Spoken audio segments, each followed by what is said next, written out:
Hey students, welcome to Module 7. We are well over halfway through the course, and this is when students tend to get a little antsy, so I know especially with summer coming up, hang in there. You can do it. A couple weeks left. Alright, so grading of course will be completed by Friday. I'm about almost halfway through at this point, so if you turned your assignment in before the 13th, it's already graded. Otherwise, as usual, they're graded in order of submission. Couple helpful hints for number 7's quiz. Make sure you understand filtration, specifically glomerular filtration. That'll be probably making up 3 to 4 questions on this this week's quiz. So if you don't understand filtration yet, make sure you do. Make sure you understand the definition, but also what it means as far as the nephron is concerned. The other thing you'll want to take a look at, if you haven't already, is the hormones that are involved. There are a few hormones, but really 2 that are sticking out, ADH and aldosterone. Make sure you understand the effects that both of those have on the nephron and what it does when that hormone is released. You'll have a couple questions on those as well. And then, if you are really struggling with the nephron, or you just find that this specific chapter is not working for you, I have tons of old videos that you can always look at, and here's one that could be especially helpful. So go ahead and pause the video if you need to write down this link.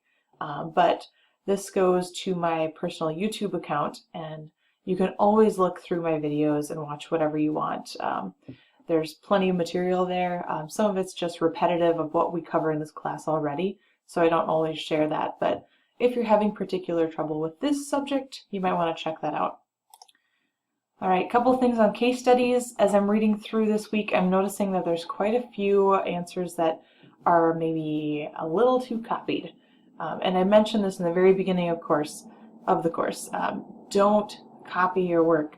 It's really important to me that I know you understand what you're saying and that you're not just copying a paragraph or copying a sentence from someone else. You need to understand this going forward in your careers. If you don't get it now, you're certainly not going to get it later. It's only going to get harder. So please avoid quotations. If you have to use a quotation, use a short part of it and then rephrase it all so it makes sense to you. That way I know at least you're thinking about it. But if you can avoid quotations altogether, you're going to be safe and sound. And then just a quick reminder that anything that is completely copied is a score of 0. You're not going to get a chance to redo that anymore. I tend to be a little lenient at the beginning of the course, but we're already in week 7, close to 8, and I want to just make sure that you know expectations are high. This is college. Make sure you're putting this in your own words. All right, if you have trouble with citations or want to learn how to paraphrase, there's always the APA guide, and I want to give you a preview of your Module 8 case studies. Let me pop that up here. There we go. All right, the first one tends to be pretty straightforward. So Frank's case is not too complicated, but I did want to mention for number 8, in this case study it asks you to decide if you think that Melissa's boyfriend cheated on her. Now, I'm not asking you to make a judgment call here based on whether you think he is lying or not. Right? We need to use medical reasons.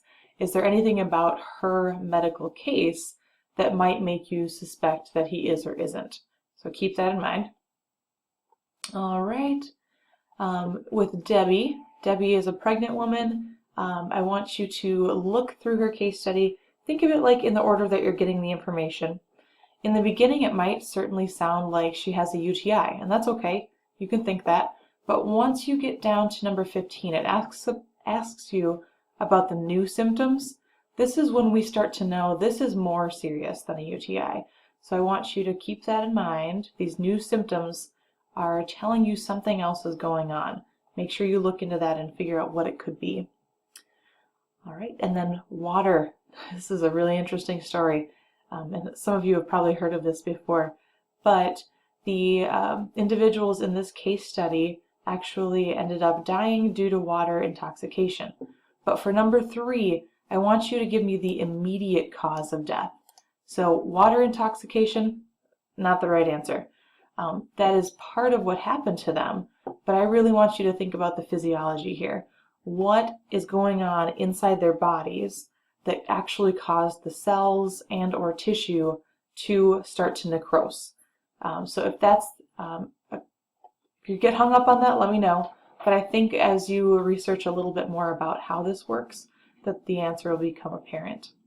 All right, so that's that. And if you have any other questions, as always, let me know, and I will talk to you soon. Thanks.